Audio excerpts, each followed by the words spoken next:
कैसे मेरे अध्यापक ने मेरा अच्छे से काम किया, यही बताने वाली हूँ आपको इस वीडियो में। मेरा नाम नेहा है। मेरी उम्र 22 साल है। मैं सरकारी जॉब की तैयारी करना चाहती थी, इसलिए घर वालों से बहुत कह सुन के गांव से शहर आ गई पढ़ने के लिए।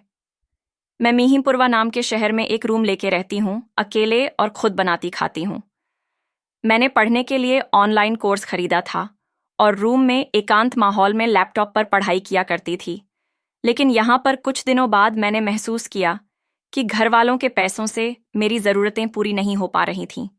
घर से बहुत कम पैसा आता था और शहर में रहने के लिए उतने पैसे पर्याप्त नहीं थे।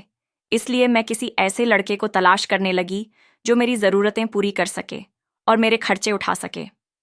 अब सुबह पढ़ाई, दोपहर में ऑनलाइन क्लास और रात में फिर से किताबों में डूब जाना, यही मेरी दुनिया बन चुकी थी।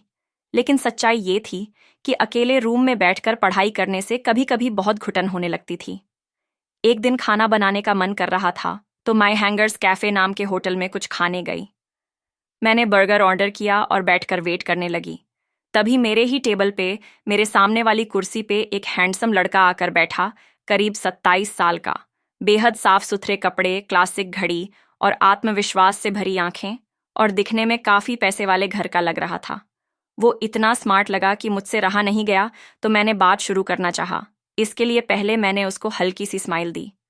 जब मुझे देखकर वह भी धीरे से मुस्कुराया तो मैंने उसका नाम पूछा। तब उसने अपना नाम आज़ाद बताया।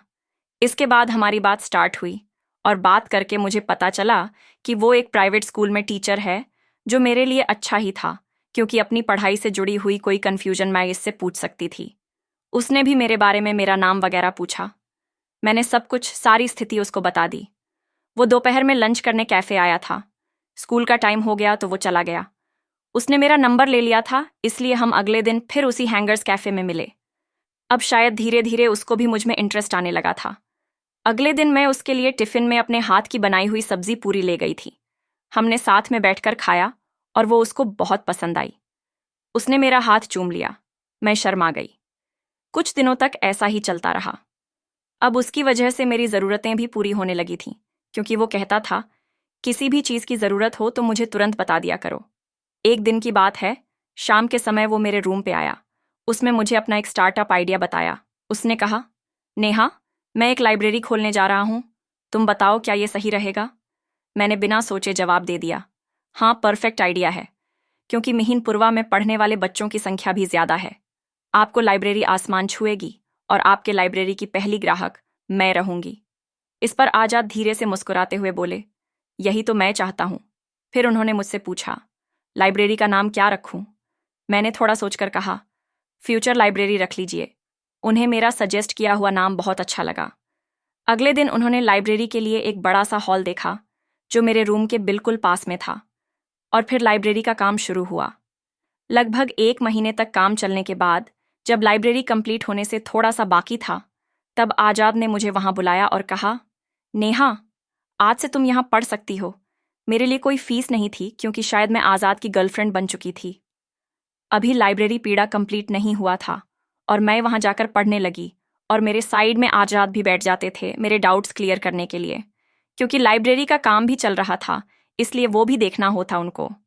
लाइब्रेरी की ऊपर वाले फ्लोर पे कुछ पढ़ने वाले बच्चे भी रहते थे, जिनसे आजाद की अच्छी जान पहचान थी। धीरे धीरे वो भी आकर लाइब्रेरी में बैठने लगे। उनमें से एक आकाश नाम का लड़का था, जो आजाद का चहीता स्टूडेंट था।